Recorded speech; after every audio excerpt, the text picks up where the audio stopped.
Welcome back to the second episode of our two-part podcast series with the mobility thought leader, Christoph Domke. Christoph, in part one, we gained an insight into autonomous trucks and some of the benefits and limitations that come with the technology. Now, in part two, we're going to be discussing an ongoing battle that is brewing within the trucking industry, comparing electric versus hydrogen fuel cell trucks. So, in your opinion, technology-wise, where are we currently on the heavy trucking side? I think if you look overall on the trucking side, and this is a global picture, I think diesel continues to be the dominant powertrain solution for the trucking industry. However, I think what we have seen over the last couple of years, there is a variety of new technologies popping up, and that's mainly down to technology advances, increases in environmental concerns, and also regulatory pressures. So what are the options that are out?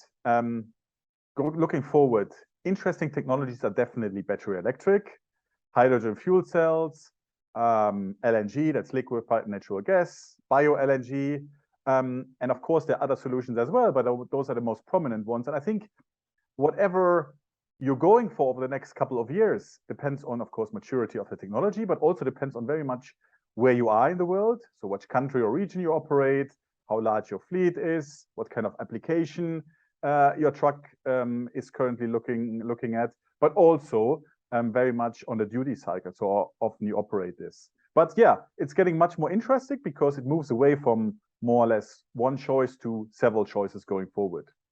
Definitely. Yeah, I think even before the war in Ukraine sent fuel prices through the roof, I think the trucking industry was really under immense pressure to kind of kick its addiction with diesel. So yeah, there certainly are other options that are being, let's say, billions plowed into it to see it push forward.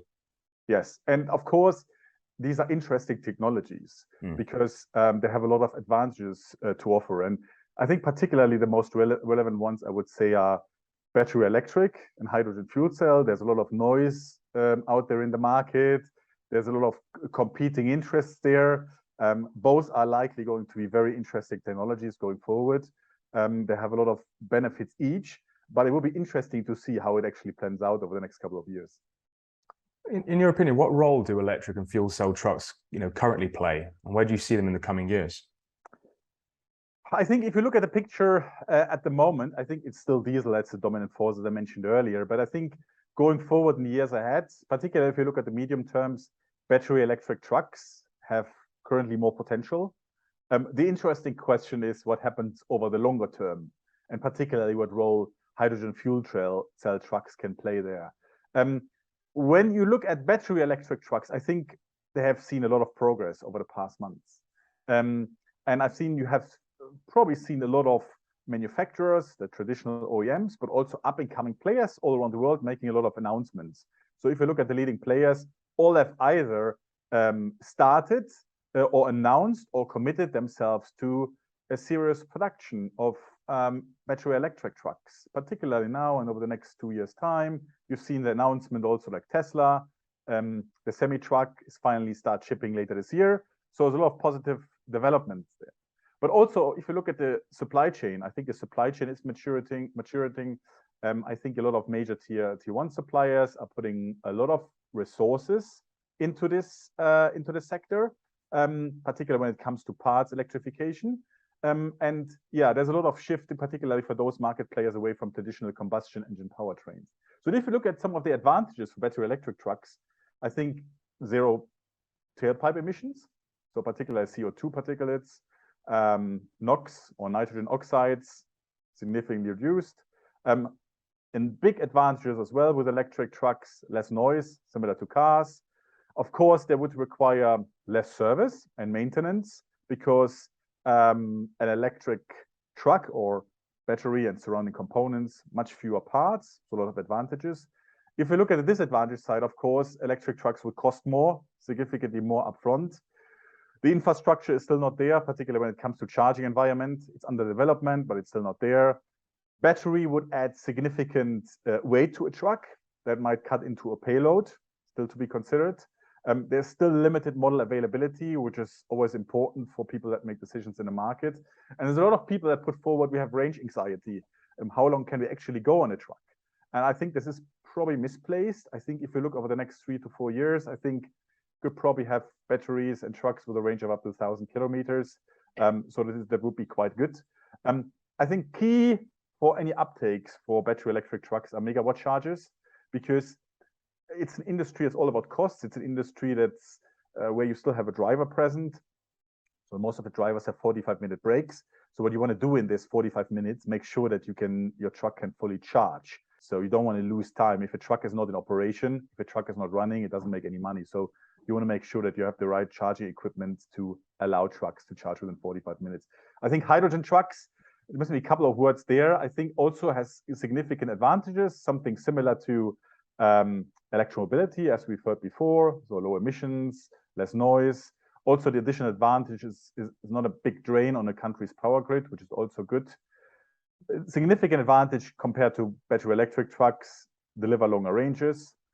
On the negative side, very expensive to produce, particularly fuel cells, refueling infrastructure, very difficult to set up, high operating costs, and also limited model availability. So overall, batteries, I would say, are in the lead, although by no means it's a clear winner. Yeah, we've seen the huge investment in the US market with the bipartisan infrastructure law. I think it was $7.5 billion being invested to create this EV network. So yeah, there's a huge investment in that piece. And I was going to ask, what are the best use cases for each technology? I think you pointed out a few in your previous answer.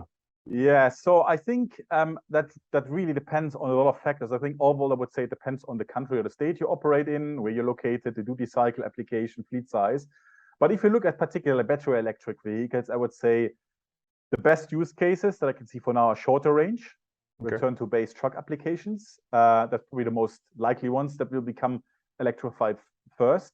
I mentioned before the region that plays an important part here as well, because you have a difference in electricity prices that will play a big role as well. When you talk about use cases for fuel cell trucks, these are at the moment, I would say, much more difficult to see than for battery electric vehicles. I think interesting ones, however, could be looking forward local waste and garbage truck. So this is an area that's very interesting. It could be trucks that operate in areas where you have significant grid constraints that present challenges to a lot of battery electric vehicles, particularly when it comes to charging. So I think these are areas where I would see hydrogen fuel cell have a role to play going forward, and some of the battery electric ones I mentioned too. Amazing. And in your opinion, why is it so important that different ecosystem companies come together, with each playing their own, I suppose, role in enabling low emission trucks?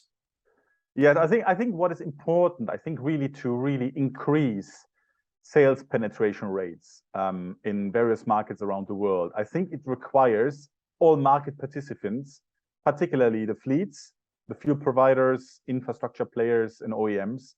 They all must work together to really develop the market, but also to tackle the challenges that we see in the market. And these are, of course, technology costs. This is infrastructure availability. This is fuel costs, particularly in the case of hydrogen.